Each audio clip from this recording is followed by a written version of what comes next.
புதுக்கோட்டை மாநகராட்சி பகுதியில் 20 நிமிடம் இடியுடன் கூடிய மழை பெய்ததால் வெப்பம் சற்று தணிந்தது.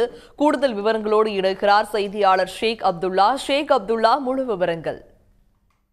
புதுக்கோட்டை மாவட்டத்தில் கடந்த சில தினங்களாகவே வெயிலின் தாக்கம் அதிகமாக இருந்து வந்தது. குறிப்பாக பகல் நேரத்தில் பொதுமக்கள் வெளியிலேயே தலை காட்ட முடியாத அளவுக்கு வெயில் வாட்டி வதைத்து வந்த நிலையில் இன்று காலையிலும் தொடர்ச்சியாக வெயிலின் தாக்கம் இருந்து வந்த நிலையில் பிற்பகலில் திடீரென புதுக்கோட்டை மாநகராட்சி பகுதிகள் உள்ளிட்ட மலையூர் சுற்றுவட்டார பகுதி, அதேபோல் தாஞ்சூர் சுற்றுவட்டார பகுதி என மாவட்டத்தின் ஒரு சில பகுதிகளில் பரவலாக மழை பெய்தது. குறிப்பாக புதுக்கோட்டை மாநகராட்சியில் சுமார் 20 நிமிடங்களாக இடியுடன் கூடிய மழை வெளுத்து வாங்கியது.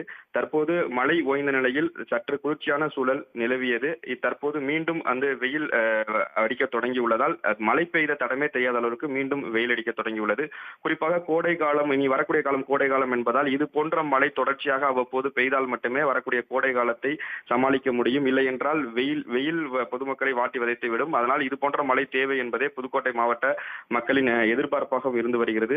குறிப்பாக புதுக்கோட்டை மாவட்டம் என்பது வானம் பார்த்த பூமி என்பதால் தொடர்ச்சியாக இதே போன்ற கோடை காலத்திலும் மழை பெய்தால் மட்டுமே குடிநீர் தேவையாக இருக்கட்டும், அதே போல் விவசாயிகளுக்கு விவசாய பணிக்கும் போதிய மழை பெய்ய வேண்டும் என்பதே அனைவரது எதிர்பார்ப்பாக உள்ளது. விவரங்களை வழங்கியமைக்கு நன்றி ஷேக் அப்துல்லா. இதேபோன்று தேனி மற்றும் அதனை சுற்றியுள்ள பகுதிகளிலும் கனமழை பெய்தது. கூடுதல் விவரங்களோடு இணைக்கிறார் செய்தியாளர் சதீஷ்குமார். விவரங்கள்.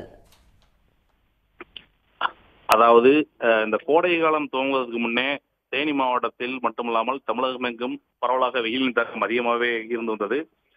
குறிப்பாக மார்ச் மாதம் துவங்கியதிலிருந்தே வெயிலின் தாக்கம் அதிகமாக இருந்தாலும் தேனி மாவட்டத்தை பொறுத்தவரை மேற்கு தொடர்ச்சி ஒட்டிய பகுதியில் மட்டும் அவ்வப்போது சில மிதமான மழை மட்டும் பெய்து வந்தது.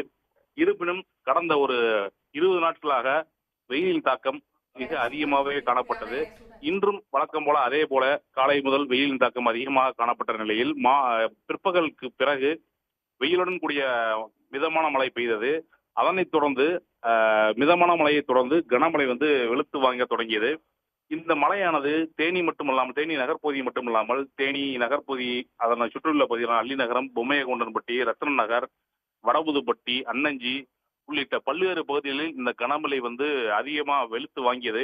இதன் காரணமாக சாலைகளில் மழைநீர் பெருக்கெடுத்து ஓடியது. மேலும் இந்த கனமழை தொடர்ந்து பெய்து வருமாயானால் நீர்நிலைகளுக்கான நீர்வரத்து அதிகமாக காணப்படும். மேலும் தொடர்ந்து பெய்து வந்த கனமழை காரணமாக வெப்பச்சலனம் அதிகமாக காணப்பட்ட நகர்ப்பகுதியில் வெப்பச்சலனம் அதிகமாக இருந்த நிலையில் இந்த மழை காரணமாக நகர்ப்பகுதி முழுவதும் குளிர்ச்சியான சூழ்நிலை நிலவுகிறது. இதன் காரணமாக பொதுமக்கள் அனைவரும் மகிழ்ச்சி அடைந்துள்ளனர். தொடர்ந்து இதே போல தொடர்ந்து இந்த கனமழையானது